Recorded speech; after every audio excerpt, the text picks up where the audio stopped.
الله الرحمن الرحيم نحمده ونصلي على رسوله الكريم أما بعد أعوذ بالله من الشيطان الرجيم بسم الله الرحمن الرحيم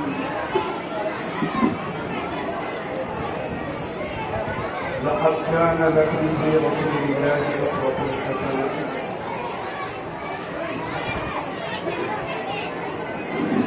معزز علماء کرام مجھے عرض کرنے کے لیے حکم دیا گیا ہے اور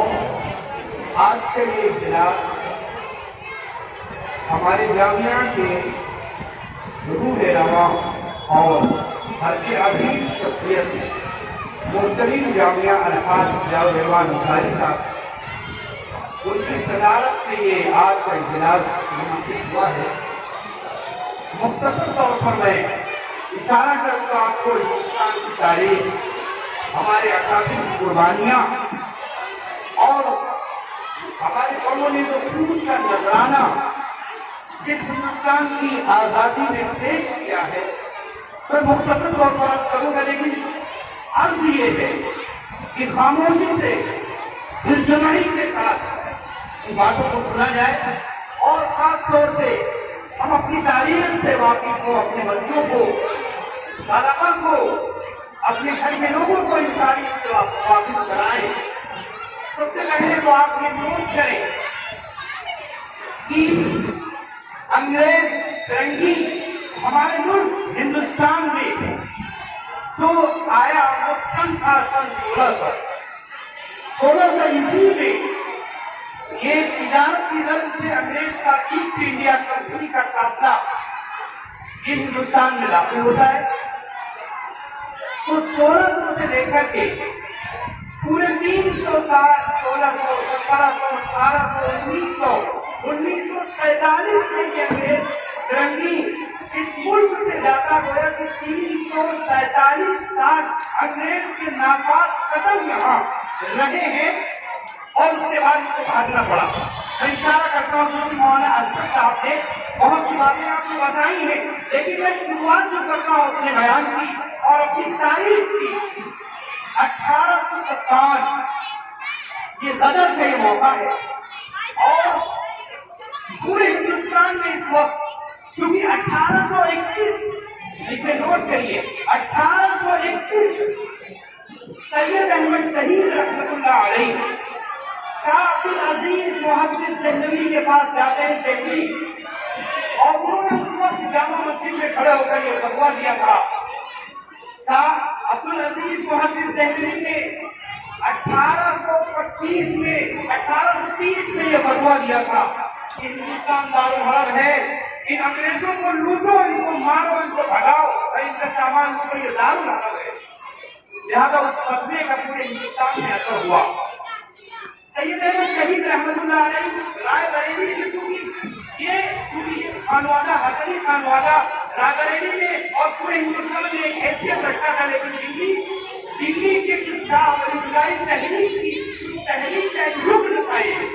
لہٰذا سید احمد شہید رحمۃ اللہ علیہ مشورے سے شاہ عبد العزیز کے استاد سے ان کے مشورے سے اور اجازت مل گئی سید احمد شہید رحمۃ اللہ علیہ کو کہ آپ پورے ہندوستان کا دورہ کریں گے اور جنگ آزادی کی چنگاری کو دیش واسیوں ہندوستان کے دیش واسیوں کے دلوں میں سنیں گے۔ لہٰذا سید احمد شہید رحمۃ اللہ علیہ نکل پڑتے ہیں 1830 میں ہی نکل پڑتے ہیں اور پورے ہندوستان کا دورہ کرتے ہیں اور جاتے ہیں۔ ایک بہت بڑا جنگ تقریب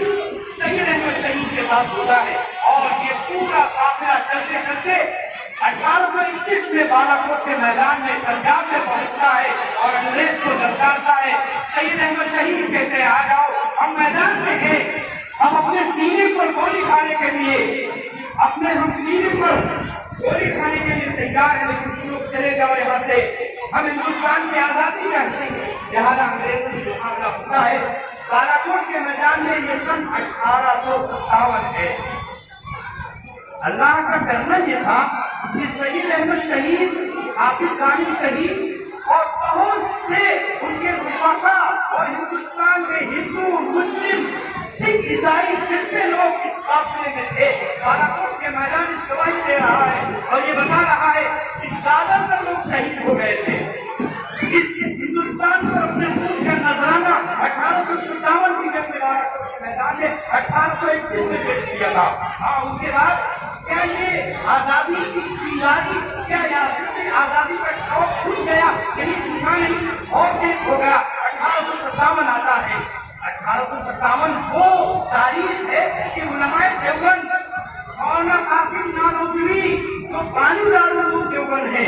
1983 میں صبح 4 میں یہ قافلہ اٹھتا ہے دیوبند سے یہ قافلہ اٹھتا ہے اور اس میں بڑے بڑے علماء جن کا نام مختصر طور پر، اور یہ تحریک ہے ولی اللہ کی تحریک، یہ وہی تحریک ہے جو دلی سے اٹھی تھی، تحریک ولی اللہ کی، اور انگریز نے اس تحریک کا نام دیا تھا تحریک وہابی۔ انگریز کی ڈائری میں یہ لکھا تھا کہ یہ وہابی تحریک ہے جو ان کی دیوبند سے بات، جس میں مولانا احمد اللہ شاہ مدرسی، مولانا رحمت اللہ ایرانوی، مولانا صحت خیرآبادی، مولانا سرفراز حاجی نیاز اللہ مہاجر مکی، مولانا رشید احمد گنگوئی، مولانا قاسم نانوتوی اور مولانا مبین احمد نانوتوی جیسے بڑے شریف علماء اس تحریک میں سب سے آگے تھے۔ اور اس کے بعد 1857 میں دوسری جنگ ہوتی ہے انگریزوں سے، شاملی مظفر نگر ضلع کا ایک میدان ہے، مظفر نگر ضلع کا ایک میدان شاملی کا میدان کہا جاتا ہے۔ وہاں پورا قافلہ علماء نجوہ، علماء دیوبند اور بہت بڑی شخصیتیں علماء کی جو آگے تھی سب میں آگے تھی اور جامع شہادت نوش کرنے کے لیے تیار تھی۔ وہ شعر اس وقت یاد آتا ہے کہ پتا پتا پھوٹا پھوٹا حال ہمارا جانے ہے، پتا پتا پھوٹا پھوٹا حال ہمارا جانے ہے، جانے نہ جانے کوئی خود نہ جانے، آپ کو سارا جانے ہے۔ اگر کوئی نہیں جانتا، اگر آپ لوگ اور وہ لوگ جو اس دیش کے دشمن ہیں، جو نفرتیں پھیلا رہے ہیں، اگر وہ نہیں جانتے ہماری تاریخ کو، وہ نہ جانے، سارا باپ سارا ہندوستان کو ہماری تاریخ جانتا ہے۔ یہ علماء دیوبند کی سب آگے تھی، مولانا قاسم نانوتوی سب سے آگے کھڑے تھے اور انگریز کو للکار رہے تھے شاملی کے میدان میں کہ آ جاؤ ہم ایک دو دن کر لیتے ہیں۔ اس کے بعد انگریز کی گولیاں چلتی ہیں اور وہ انگریز کی گولیاں ایسی چلتی ہیں، ادھر تلواریں نکلتی ہیں، ادھر ٹوٹی ہوئی تلواریں ہیں اور ادھر ٹوٹے ہوئے تو کارتوسیں ہیں، کسی میں تو بندوق ہے تو کارتوس نہیں ہے، کارتوس ہے تو بندوق نہیں ہے۔ یہ کسی کا عالم تھا، لیکن وہ پیارے آزادی کے منوانے اور قاسم نانوتوی آگے ہوتے اور اس کے بعد شہادتیں اس میدان میں شاملی کے میدان میں ہوتی ہیں۔ مولانا قاسم نانوتوی بانی دارالعلوم دیوبند، ان کے گولی لگتی ہے پیر میں، لیکن اللہ نے ان کو بچا لیا، شہادت نہیں ملی، لیکن حافظ ثانی شہید ہوتے اور بہت سے علماء اس میں شہید ہوتے ہیں۔ اس کے بعد 1857 کی جنگ کے بعد پھر کیا ہوا؟ کیا یہ آگ کچھ گئی؟ کیا یہ تاریخ مٹ گئی؟ کیا ہندوستان میں لوگ خاموش ہو گئے؟ نہیں، چنگاری اور بڑھ گئی۔ کیوں؟ اسلام کے اندر یہ خاصیت ہے، مسلمانوں میں یہ اللہ کی خاصیت رکھی ہے کہ جتنا اس کو دباؤ گے اتنا اور گزرے گا۔ اسلام کی فطرت میں قدرت نے رکھی، جتنا اس کو دباؤ گے تو جتنا اور ابھرے گا، لہٰذا یہ تحریک اور ابھری۔ اس کے بعد میں مختصر طور پر اور آگے چلتا ہوں۔ سید احمد شہید کے بعد مولانا قاسم نانوتوی کے بعد اس کے بعد یہ قافلہ چلتا ہے اور آگے چلتا ہے۔ رامپور دیوبند، کیونکہ مدرسے انگریزوں نے گرا دیے تھے، انگریزوں نے 300 مدرسے دہلی میں تھے، سارے مدرسوں کو مسمار کر دیا تھا، ساری دینی درسگاہوں کو الٹ پلٹ کر دیا تھا انگریز نے۔ لہٰذا سب سے پہلا یہ مشورہ ہوا 1857 کی جنگ کے بعد کہ ہم کیونکہ ہمارا ایمان پہلے ہے، ہمارا دین پہلے ہے، لہٰذا 1857 کی جنگ کا سبق مل گیا ہے، ایک مدرسہ قائم ہونا چاہیے۔ لہٰذا 1866 میں دارالعلوم جو دیوبند ہے، دیوبند قصبہ ہے،